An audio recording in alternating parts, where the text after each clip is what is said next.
Hello everybody and welcome back to another episode of Discover North Korea. I'm Zoe and as you might be able to hear in the background, today's episode is going to be a tad different. If you've listened to the most recent 2 episodes of this podcast, you'll know that I had plans to enter China, and in fact, I did. What actually seemed like an impossible task after being stuck out of China for the past few years was honestly incredibly easy in the end. I didn't even need to show a PCR test. I didn't even need to do anything really. It was insanely easy, and I really didn't expect it to be like that. And I'm here. I'm in Beijing. More specifically, I am in Beijing train station, to be exact, about to board a train up to China's northeast, a city that looks out into North Korea called Dandong. This journey is no short one, overnight in fact, and it is currently about 4 p.m. I'm waiting for my train at about 5:30. I thought I would get here a little bit early, but to be honest, when you're getting a train in China, it is kind of similar to getting a flight. So you do have to get there quite early. You need to show your passport, you need to clear security, stuff like that. So I'm not actually super early, and plus there's a lot to do here. You can get some extra snacks, stuff like that. So I'm at Beijing train station and I have a long journey ahead. It's this journey that I thought it would be nice to take you on throughout this podcast episode. I'm sure there will be lots of pushing and shoving, which you'll undoubtedly be able to hear at least a little. Lots of people smoking and sunflower seeds being thrown everywhere. Luckily, you won't have to see or smell any of that. And, you know, the woman waking me up at 6 a.m. shouting, 热牛奶,热咖啡, shouting if I want some hot milk and hot coffee. She's etched into my memory over taking this train 20 or 30 times a few years back. I've missed her, you know. I'll also be making a video on getting this sleeper train to the North Korean border, so make sure to watch out for that on my YouTube, Zoe Discovers. I'll probably try and have these 2 things out around the same time, but the video will probably be a little bit slower. Anyway, head over to my YouTube, check if it's there. If not, it'll be there in the next week or so. If you want more visuals of this episode, and maybe more visuals of the sunflower seeds everywhere and the things, honestly, it's gonna be hectic. Although, you know what? I say that, but things are very different so far. For now, though, I just want to say welcome back. Welcome back to the podcast. Thanks again for always returning. It recently hit, in the last couple of weeks, over 5,000 downloads. So a massive thank you. If you have any questions, if you have any guest recommendations, anything like that towards the podcast, you just want to say hi. A few of you have been, it's been lovely. Email zoediscovers@gmail.com. You can also find me on any social media, really. TikTok, Instagram, Twitter, all of those things on @ZoeDiscovers or @ZoeDiscoversNK. I do reply mainly on Instagram, though, if you do want to DM me there. So, let's get on with the podcast. I am currently sat in Beijing train station, as I just mentioned, waiting for my train, recording this episode. And I really hope this audio comes out okay. A bit on the train experience. I'm going to go more into that in a minute because I want to kind of take you guys along the journey with me. But I just want to say, like, my first impressions of Beijing train station, how I remembered it to be 3 years ago, or I suppose over 3 years ago was the last time that I was here, about 3.5 years ago. It's changed dramatically. Like, there are some massive changes. Firstly, the outside has had a complete makeover. The tickets are all electronic, which is an incredible system. There's no more physical tickets. It seems like there's no physical tickets at all. And on my YouTube video, I'll try and put up a physical ticket so you can see what they used to look like. But it's kind of a shame. I'm kind of nostalgic about those tickets. It's okay. I have like absolutely tons collected up.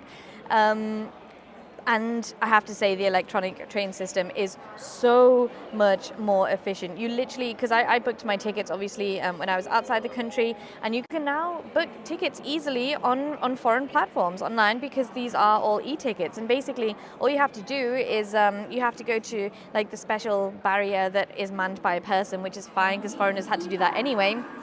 You give them their passport. You have to make sure that you book it on the passport that you will, or the identification that you'll be traveling on. That's basically how they let you through. And that's it. It's just super easy. And it took me like 1 minute to get through the ticket barrier and then also through the security. I don't know if this is because maybe it's a combination of both, because the new ticket system really is very efficient, but also there's no one here. And that's the next thing I was going to say. There really is like so few people compared to what they used to be, and maybe it's just because I'm quite early, but also, you know, I'm sitting at the gate where a lot of other trains are taking off, and I have to say, it is empty here. You know, like previously I would be pushing and shoving, and you know there would be like nowhere to sit. Maybe it's going to get like that in a minute, but wow, yeah, there really is very, very few people here compared to what I'm used to. The other noticeable thing as well is that it seems like the inside has had a complete makeover. It's gorgeous, and maybe I just don't remember it so well, but it's really clean. The toilets have definitely had a makeover. They're very brand new, like toilets. There are lots more kind of water machines, stuff like that. The annoying thing about Chinese, like mainland China though, that I've realized compared to Taiwan is that all of China's like water that they provide, so like, you know, like water machines where you can, like drinking fountains and stuff like that. Not a drinking fountain, because like not one that you would like use your mouth on because that would burn, but I mean like ones where you fill up your bottle, they're all boiling water.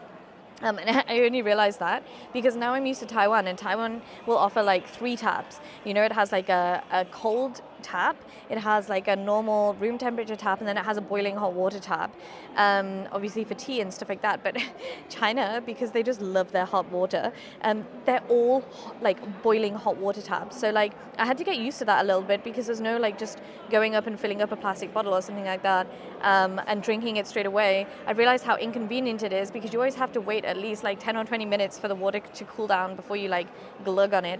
But I suppose it doesn't matter when you're in Beijing and it's not so warm right now. I don't know. Anyway, I've just found that very, very inconvenient. But they have a lot of boiling hot water taps here. And what else do they have in the train station? They have convenience stores. They still got the KFC. It just all seems a lot bigger and cleaner. And yeah, I really feel like they've probably just done it up recently, and it's all very different. In a good way. But I say that, and I haven't even got onto the train yet. So let's see how it goes. Before we get on this train, though, I wanted to update everyone a bit on how I got here.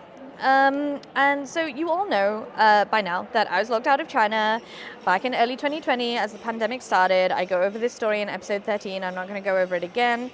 Recently, on the 15th of March this year, China announced that it would open to all visitors, including tourists. It also mentioned that, crucially, tourist visas issued before March 2020 would now be accepted once again. They were originally cancelled, but this is crucial for me, as I had a 5-year Chinese visa from this time, which still has just got over about 1 year of validity on it. This is how I entered China, as apparently China haven't yet issued any tourist visas. They've only issued group visas, despite it being open for tourism. So honestly, I think that I'm one of the first tourists to get back into the whole of China, as most can't even get or haven't even got visas yet, and it did only open a couple of weeks ago. I can tell you for certain, that I am the only foreigner in this train station right now, because I've just had a wander around. I was taking a few videos, a few bits of film and stuff like that, and honestly there is, to be honest, there's hardly anyone here compared to usual, but there's definitely no foreigners here. Everyone's looking at me like I am a bit of a weirdo as well, which is, fine. When I checked into my hotel as well, the owner remarked 很久没有看到旅游签证啊, I haven't seen a tourist visa in years, and I just smiled at him and I was like, bro, I know man, it's been a while for me too.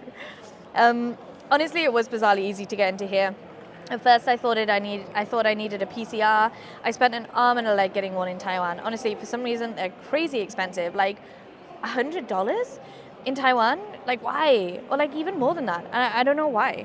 So I spent this money doing that, and literally that morning, the regulations changed, saying that you wouldn't need one. And annoyingly enough, I went to go and get my PCR.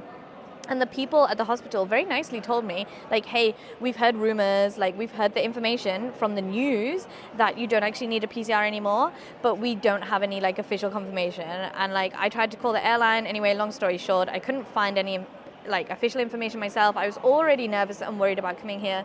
So, I just got it. I just paid it, whatever. It's frustrating, but hey. So anyway, all you need apparently now is a lateral flow test, and I got one of those, but they're super cheap, they're available everywhere. But in the end, no one checked anything, and it was just super smooth. Just needed to scan a code in WeChat and fill out some information on, like, where I was staying, where I'm from, where I've been in the past 14 days. And the most shocking thing, and the thing that is shocking to me now as sitting in this train station, is that, like, hardly anyone is wearing masks. Like, for me, that is very, very different to what I was expecting. Because in Taiwan, even though the mask mandate, you now don't have to wear masks outside, and in public spaces as well, you don't, like, also have to wear masks, only, like, if they request it. So, like, in shops and stuff like that, you don't have to wear masks. But I would say, like, 90% of Taiwanese people still wear masks. You still have to wear masks on public transport, stuff like that. But really, honestly, most Taiwanese easily wear masks. But in Beijing airport, I got out and I was like, I just presumed that you still need to wear a mask, On the flight, I presumed you still need to wear a mask. Like, half the people were wearing masks. I was so surprised. Really, hardly anyone was wearing masks compared to in Taiwan.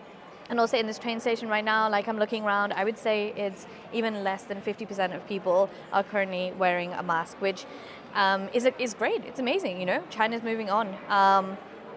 It's just really shocking to me, especially compared to Taiwan. So, anyway, from Beijing airport, I slowly made my way into central Beijing, and man, it was so good to be back. It was overwhelming. I'm not going to lie. I think whenever you get to a new country, it is overwhelming, especially when the culture's so different and you're not used to it and stuff like that. And, like, even for me, someone who travels a lot, that still happens. My secret is that you just kind of try and power through that and ignore it and act confident, and in the end, it's literally like fake it till you make it. Like, in the end, that confidence that you're pretending is there will just happen. Like, I will just, like, walk around the streets of a new city, like, I own the place, and in the end, I feel like, okay, yeah, like, this place is not so scary, actually. So that's kind of what I do, and that's kind of what I did. Although I did get lost in the Hutongs trying to find my hotel. Hutongs, by the way, I'm going to talk about them. I'm going to mention that word quite a lot because I freaking love the Hutongs in Beijing.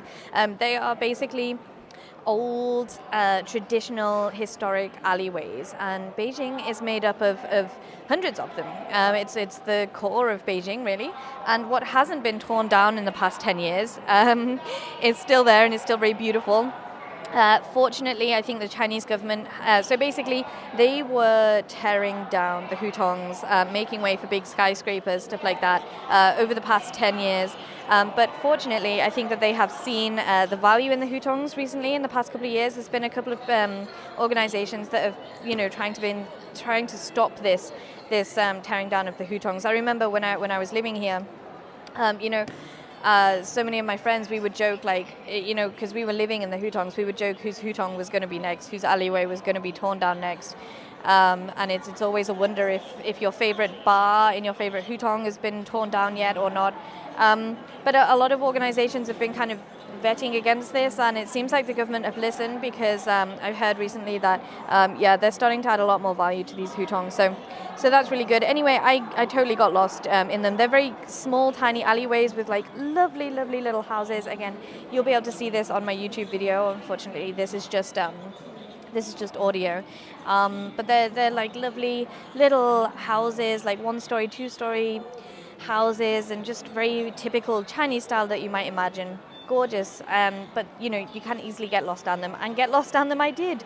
So there's me acting confident, and then everyone's shouting, and it's all very Beijing and China, and I just wasn't used to that. I haven't had that in a few years, so it was overwhelming at first, and honestly, it was overwhelming to be back as well. It's a place that I've been at times very desperate to get back to, and at other times just kind of longing for, kind of in the background, always wanting to get back, but never too urgently. So it was a mixture of emotions to get back, and I would say until I met my boss, Nick from Choreo. Big shout out to him. We saw each other quite a lot in Beijing. That was really, really nice. Before I saw him in my first evening, I would say like it was all a bit too overwhelming. And then I saw him. He gave me a big hug, and then we went out for dinner, and it just, all my feelings rushed back to China. My love for the country, to be honest, and my love for the city. It's an incredible city. So I found, living in Taiwan and the current political climate, all the anti-China sentiment and stuff like that, like, it had kind of got to me. I have to say, like, I was not feeling so positive about China, and I wasn't feeling so positive about, I genuinely thought, like, hey, I can come back, I can, like, kind of say goodbye and move on. But in the end, I came back and I was like, man, no, it's exactly the same as it was. That's another thing, it's exactly the same as it was. Everyone was saying like, oh, Beijing won't be the same, China won't be the same. It's exactly the same as it was. I'm sure it was very, very different during the pandemic, but it seems to have that was a blip in its history, and it seems to have just bounced right back. And I still love it. I love it for everything that it is. Its history, its culture, its people, absolutely incredible. And to be honest, I don't know why I expected any different. It just goes to show you how being in different environments and different people kind of speaking to you consuming, like, even passively, different media and stuff like that. The anti-China sentiment in Taiwan is high. Fair enough, But just being around that environment has definitely rubbed off on me in a way that I didn't realize that it had. Whilst I wasn't feeling so positive, maybe, about coming back, I'm definitely very positive about being here.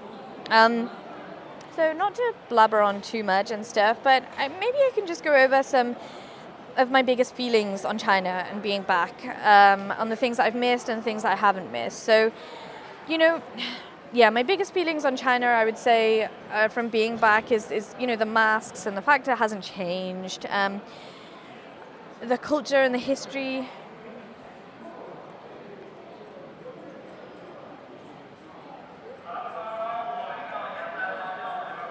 And I want to say, like,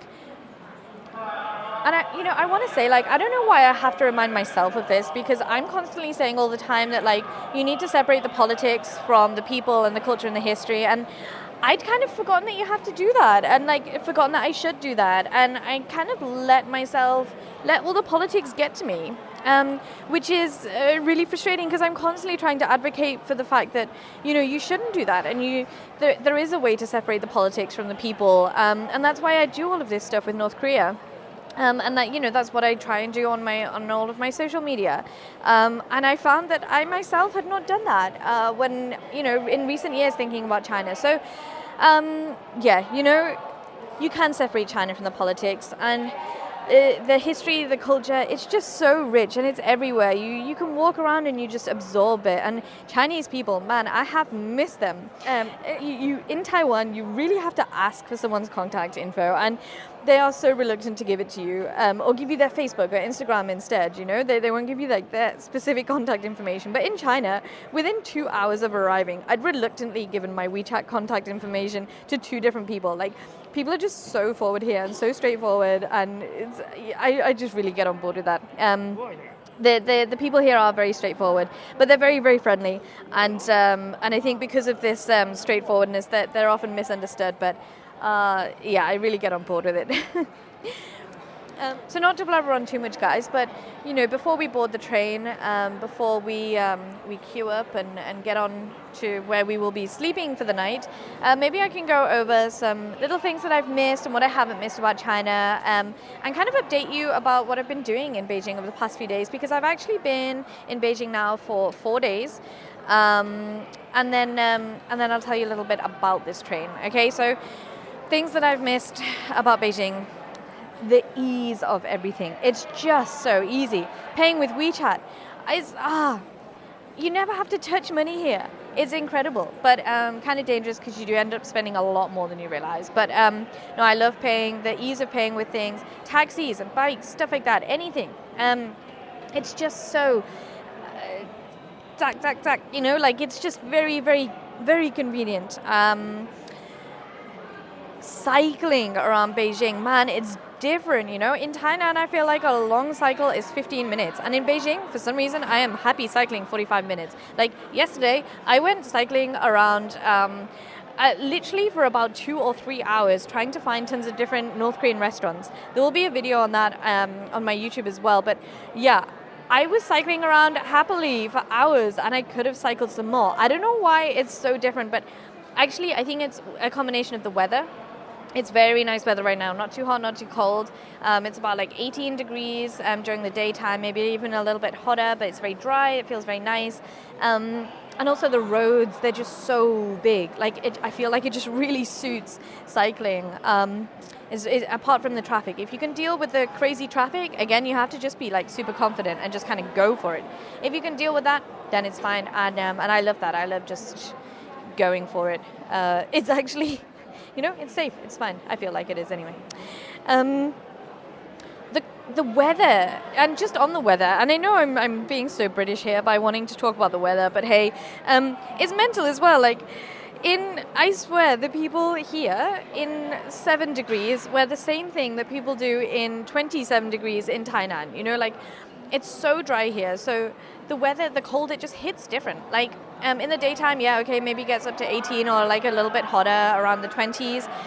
But in the morning, it's around 7 or 8 degrees. And I go out running and I literally see people like just wearing like a hoodie and some joggers and stuff like that. And like, people do that in Thailand in 27 degrees. And to be fair, Thailand does feel cold. I don't know why. I think it's something to do with I think it's probably to do with the humidity and stuff like that. Oh well. I have also really missed the Beijing accent, the way the Beijing people speak. I really miss people calling me Nin, which is like the polite way of saying like ni, like in ni hao, it's like you. People use Nin here, which is like the polite form of you. And everyone says it, and I just haven't heard it in years. And of course, the famous Beijing accent, and they basically add an to everything, which kind of makes them sound like pirates. It's just very homely. It has a very homely feel to it. You know, for example, in Thailand or in Taiwan, they would say like "你要去哪里?" In Beijing, it's like "你要去哪儿啊?" For me, it's very homely. I just love that accent. It's very nice. Honestly, some really big things that I haven't missed. And kind of forgotten about. One would be the hot water thing, even though I didn't even notice that before. The second would be the fact that no toilets have tissue paper. I also forgot about that until I needed it. There's squat toilets everywhere as well, even like in fancy restaurants and stuff, you're likely to find a squat toilet, and yeah, I just can't get over that, especially since a lot of Taiwan has now like Japanese style toilets, which, you know, have all the buttons on the side where you can change the seat heat and you can, you know, push up water through everywhere, and it's all very scary really. But they don't have anything like that here. Annoying thing as well is having to check the AQI. It's just like a standard thing that you just used to, I think every foreigner does in Beijing, and a lot of people do in Beijing in general. AQI is the air quality index, and you just have to watch out for that pollution. Like before I went for a run in the morning, I would check the pollution, and obviously that's kind of annoying. That's that. Those are those things that I have missed and definitely haven't missed about Beijing and China after being here for a few days. There is actually a massive long list, but I'm not going to go into it all because we are ready to board the train.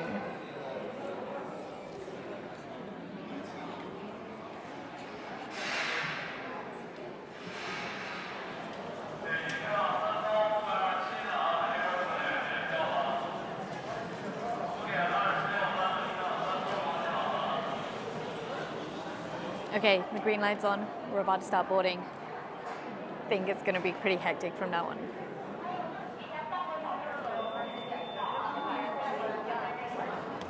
Let's go. 这能刷吗？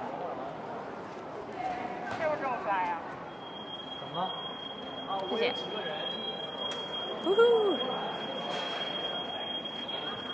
A lot easier than I thought. You can actually scan passports too, foreign passports. Amazing.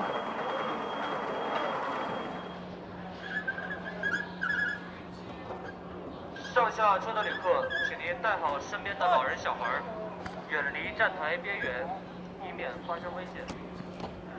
Okay, we found the platform, we've gone through all of the difficult steps. Now we've just got to find our carriage, our little section number, and the bed. Bingo! Okay. 您先去，待会儿上车找您。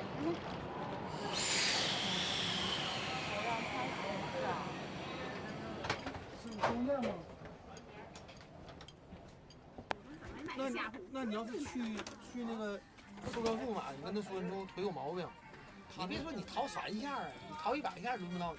我们讲的头一天不行买不上，你第二天早点买，5点多就开始买。没用。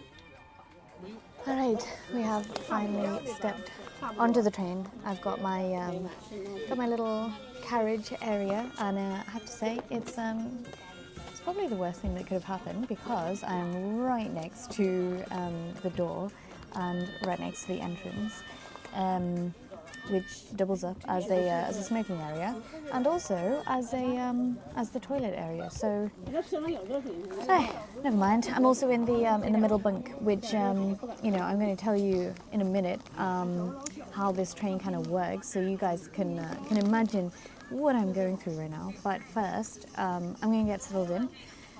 Get sat down and meet my cabin buddies, and then head to the dining car where I'm going to check in with you guys again.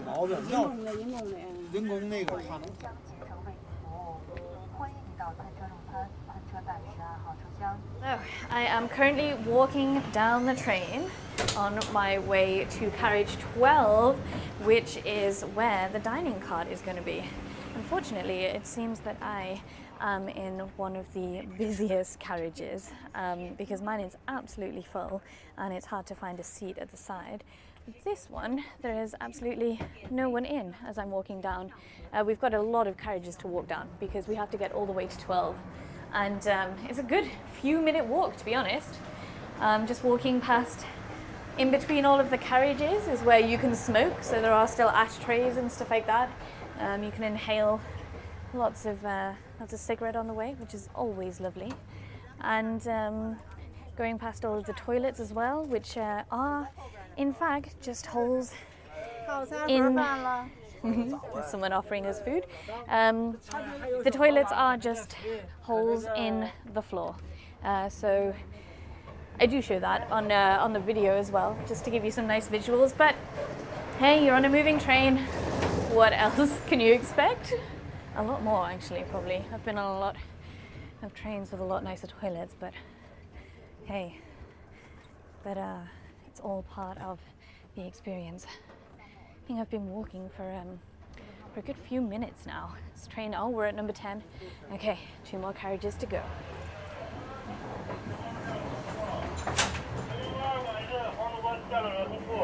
Someone to the side of me has just spilt their pot noodles. And we've just found our way to first class, which is basically called the soft sleeper. And instead of having 6 beds, you have 3 beds. Instead of having 6 beds, you have 4 beds in a room. I'll explain that one to you in a minute, but there is a bit of a trick with the soft sleeper, is that if you can be bothered walking all the way down, there is sometimes a real toilet in first class. So that's a little trick on the sleeper train. And look, you got a nice little room here as well. You get a lovely blue carpet as well in the soft sleeper carriages. Seems to be quite full though. Soft sleeper is popular. And finally, here we are in carriage 12. I think it took me about 3 minutes to walk down here. Finally got to the dining cart. See if I can find a seat. 可以坐吗 Hello. 你好。你好。汉语会吗？会啊。没有钱，你要请我吃饭。I was just messing around with the train conductor about us not having any money, and then he sees me in the dining cart and he's like, I thought you didn't have any money. These trains are always the best places to make friends, to be honest. 不允许，这个不允许啊。真的啊？对，不允许，不开玩笑，无论是自拍还是什么都不允许。自拍都不允许啊？对，哎。好啊。这儿我给你拿啊。你说在这里面还是整个火车啊？这里边不行。哎，好。整列都不行啊。好。不开玩笑啊。哎。So that was the train conductor letting me know very politely that filming is not allowed. It doesn't matter whether it is filming everyone else or filming myself. He was very adamant that it really is not permitted. So never mind. At least he doesn't know my microphone is on and I can just look like a weirdo chatting to myself. Very much feels like I'm on a trip to North Korea or on the way to North Korea. Definitely not like it used to be. I don't know why they're getting stricter. We have just left Beijing. We left Beijing about 20 minutes ago. It's currently almost 6 o'clock, but the sun is still out. It's very nice. It's a shame I can't film outside of the window, but you guys only get the audio anyway. 做好了的，做好了有鸡蛋，好，有肉，哎。好吧。多少钱？50。50。这多少钱？说的还是京腔啊？多少钱？So I was just making the order there, and it seems like there is absolutely no maneuverability in terms of what there is on the menu. It is one thing and one thing only. I asked for something vegetarian, and he said everything is already prepared, so I must eat the chicken. So never mind. I guess that's what's on the menu for today. And there was a little bit of an anecdote about how I added the Beijing twang in, the bit of a when I said 多少钱, like I'm asking him how much money it is. He commented on my nice Beijing accent, so that was quite nice. So just passed through Tongzhou and on the way to Tianjin now. And I think now is the perfect opportunity to tell you how on earth this train works, and hopefully you can get a bit of a better feel for what my environment is currently like. So this train is massive. Obviously we're in carriage number 12 right now.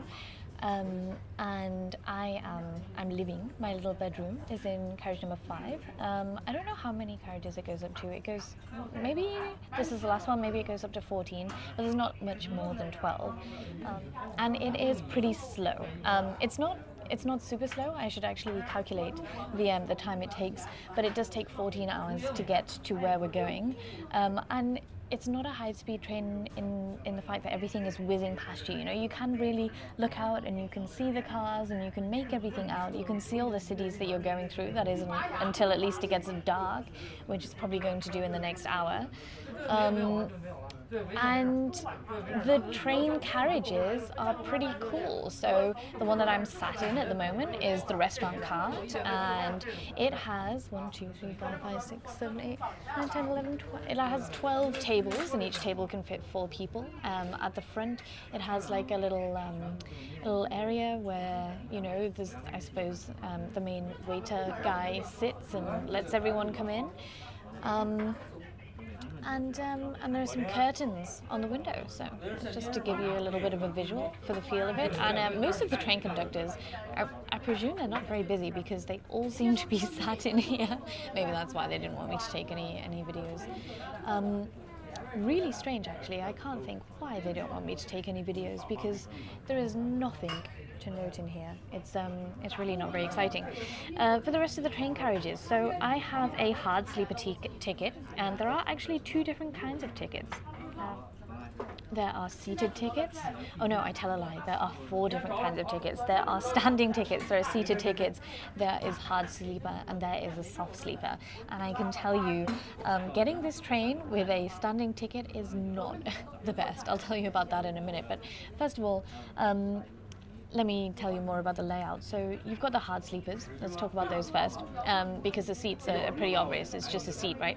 You definitely don't want to be sitting on a seat for this whole time, but yeah, standing is worse. So you have a hard sleeper, and to be honest, they're my favorite. I even prefer them to like the first class ticket, which is the soft sleeper.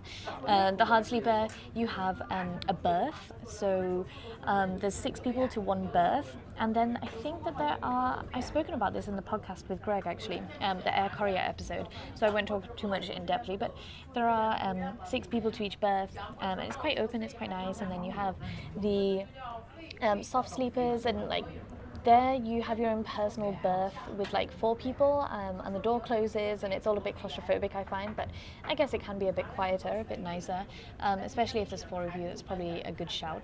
And then you have the quiet's enough. Hey, forgot my chopsticks. 能用吗？没问题。能能，谢谢。He asks me if I can use the chopsticks. Let's give that a go. So I'm going to tuck into my my absolutely non-vegetarian meal, because this was the only option.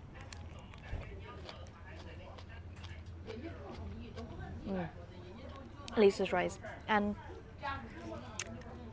3 out of 5 things are vegetarian anyway. So, not bad, but definitely not worth the 50 renminbi that it costs. But it's worth it for the experience, and you can't sit in the dining cart without it. So back to talking about the carriages. Hard sleeper, it's got 6 beds. Soft sleeper, it's got 4 beds. Now this time I am stuck in that middle bed, which I don't know, maybe I've said before that it's the best, but this time I've decided that it's definitely the worst. And I have to say, I have probably the worst in the whole train, or the worst kind in the carriage, because I'm right next to the door, which incidentally is right next to the toilet and also right next to where people smoke. So I don't think I'm going to get much sleep tonight with that door banging very loudly as people go in and out all the time. But never mind, that's what it is. So what's going to happen is I'm going to finish my meal here.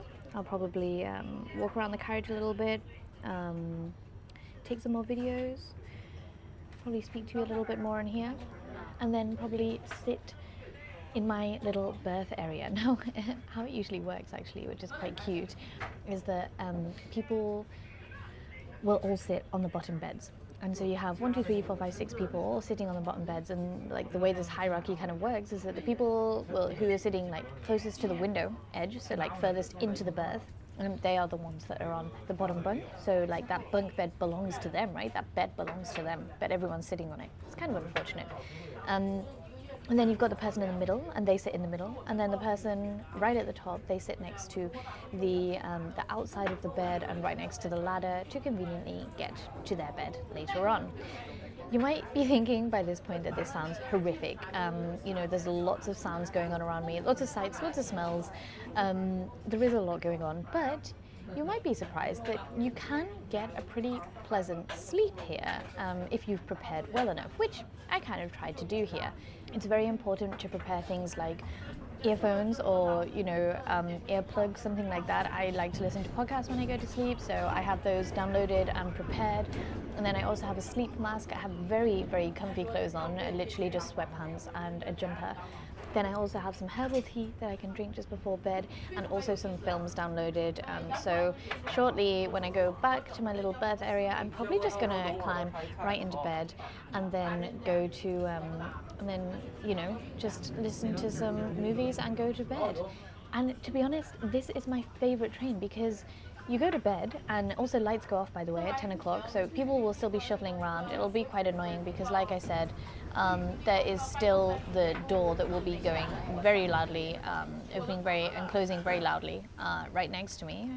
But this is my favorite train because I'll go to sleep at 10 o'clock, and then I'll be woken up at 6, and then pretty much get there at like 7, just after 7. I think 7:30 in Dandong, so really you get a nice couple of hours chilling on the train. You don't have too much time to be bored. You get an early night, 9 or 10 o'clock, and then you wake up, and that's all perfect. So that's pretty much the journey that I'll be taking you on right now. Why this train? Well, this train is special because this is the train that we take when we're going on our way into North Korea. Unfortunately, my journey this time ends in Dandong. I won't be going into North Korea, but it is pretty much the closest that I can get right now, literally just a few kilometers away, because Dandong is situated right on the border to North Korea. When I say right on the border, I mean that it is, it is only separated by a natural land border that is the Yalu River. I said before that we would talk about the seated train and the seated ticket and the standing ticket. Now, I have spoken about that before, I realized, so I'm not going to go over that again.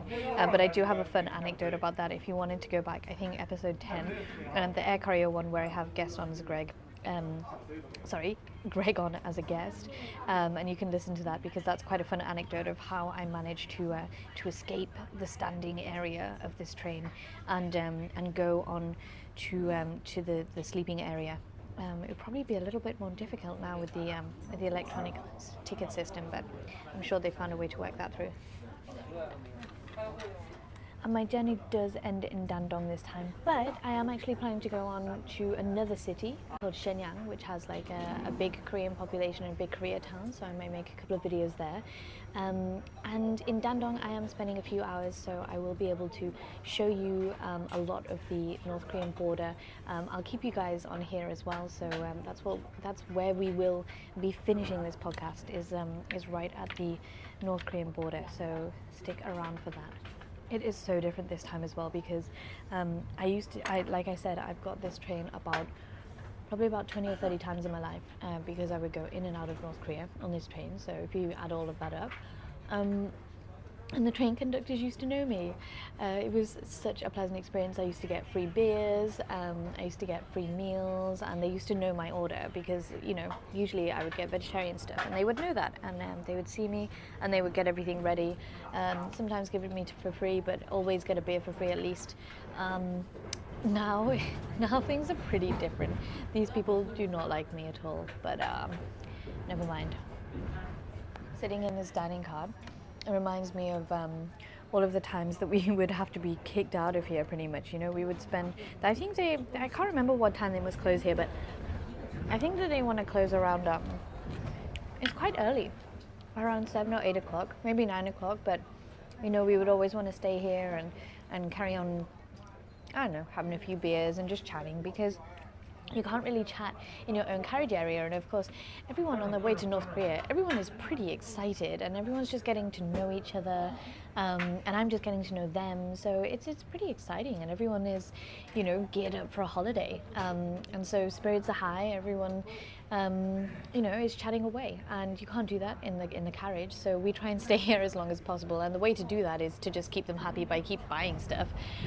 So as long as we keep buying stuff, and it is usually beer, as long as we keep buying that, then they seem to let you, but it never ends up being too late. Never end up getting back later than 11 or 12 o'clock to your carriage, but usually it's much earlier. I think usually it's about 9 o'clock, 10 o'clock that they really want to kick you out. When it's just me sitting in here, I'm not allowed to, being told off for filming, being told off for, stuff like that, and getting this meal that I had no choice in, that's kind of awful, and the rice is cold. Yeah, I feel like I might just bring my own food next time, and I have decided that it's a lot more fun to get this train with other people. This is actually the first time ever that I've got this train alone, which I've only just realized. That is very different, actually. That's quite mental. It's quite nice not having to worry about everyone, but at the same time, I think it's probably a bit too chill. It would be nice to have someone to chat to who's not just going to ask me where I learnt my Chinese, or if I can use chopsticks. On my way out of the dining car and down to my little berth at the moment, just watching the sunset go down. It is currently 8:40. Oh, sorry, it is currently 6:35. The sun goes down at 6:42, and it's gorgeous. Blue, clear skies at the moment. There are some clouds over the sun. It's creating a magnificent sunset wherever I manage to see it through the buildings and through the railway barriers and stuff like that. Everything that's kind of in the way of seeing this sunset that you can expect to see on the horizon as you're going through kind of rural China, or the outskirts of Beijing, I should say. But a really, really beautiful sunset whenever I'm catching the glimpse of it. Really burning red ball of fire. Incredible. We are currently approaching Tianjin, the first stop on this train, and it is an hour later, and that always astonishes me. It always kind of sets it home how slow this train is compared to the other fast trains. When I remember that if you want to go to Tianjin from Beijing, it is just a 20-minute train journey on the fast train, or maybe even less than 20 minutes, I can't quite remember. But it really does set it home how much slower this train is, and how much of a different journey it is compared to the fast trains, the Gautier. It's nice though, you know, you can really enjoy all of the little cities that you're going through. It's nice the sun hasn't set yet, and when the sun does set, it sets slowly. It's going to be light for another couple of hours, I think. I'll maybe have another hour of sunlight. Just sit and gaze out the window.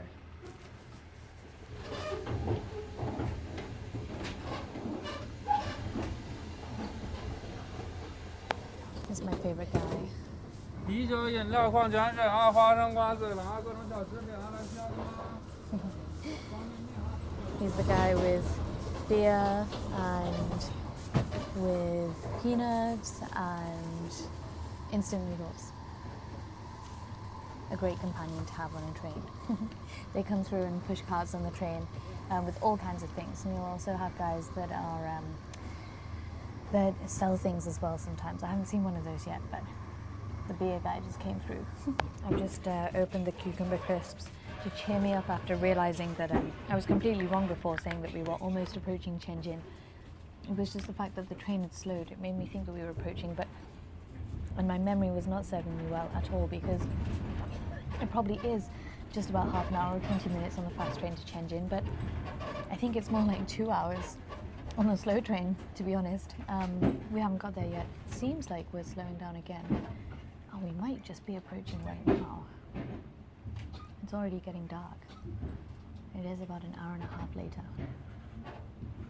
Yes. Oh, I've just seen we're at Tianjin North. So we're not even at the train, the main train station of Tianjin, but we're at North Tianjin train station. We're just passing through. We won't be stopping here, but that's why we slowed down. But man, an hour and a half in, we're not even at Tianjin. It must be 2 hours. Might even be dark by the time we get to Tianjin.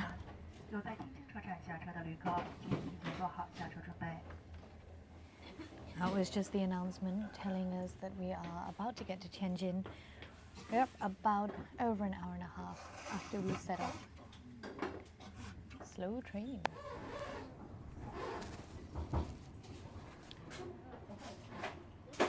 The first stop on this long 14-hour train journey. Tianjin, an hour and a half in.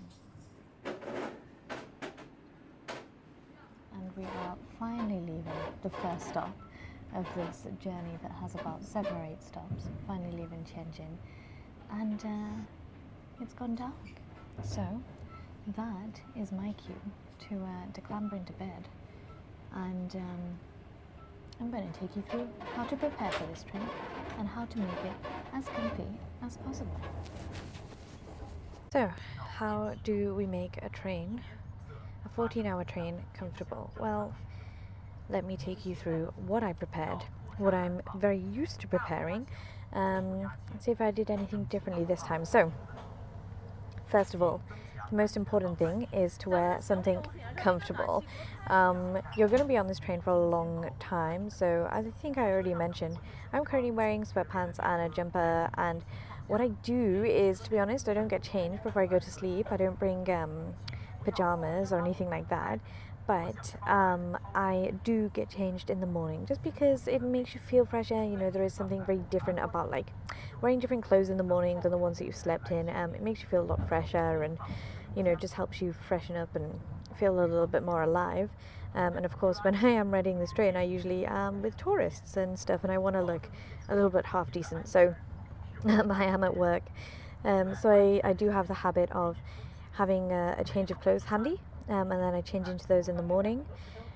In terms of clothes as well, you want to make sure that if you stay at a hotel beforehand, it's perfect, because you can just take the hotel slippers, you know, that you're given. You can just bring those along with you. Slippers are perfect for the train journey because they're comfortable, and you know, you can dispose of them afterwards. You can walk around the train in them very, you know, very comfortably. So slippers are a really good idea. I have packed my slippers. You definitely want tissues. There will probably be no tissues in the toilets, and by toilets I do mean hole in the floor. However, do remember that there is that secret actual real toilet in the first class soft sleeper cabin, so that is something else that can make you a little bit more comfortable on this train journey. Wet wipes, they come in very handy for a makeshift shower in the morning time. Again, something to help you kind of freshen up in the morning, give your face and body a little wash in the toilets or toilet area with some wet wipes. You are then going to want to have some snacks. I did just have some oval food in the train cabin. You can bring whole pot noodles, instant noodles, because there is the hot water taps there, so you can bring that, or you can, you know, bring on full on meals, bring your KFC, whatever. But do make sure to bring some snacks, just some little things like some crisps. My snack of choice this trip is some cucumber crisps, but I also got some nuts and fruit as well. The next thing that you're going to want to definitely bring that makes you feel very comfortable, a lot more chilled, is having films or podcasts or something like that. And you want to make sure that these things are downloaded, because on this train carriage there may not be any charging ports. In fact, on my carriage, in my little berth area, there are no charging ports. In the other carriages there are, I saw as I was walking through, but I just happened to be on one of the ones that doesn't have any, so excellent.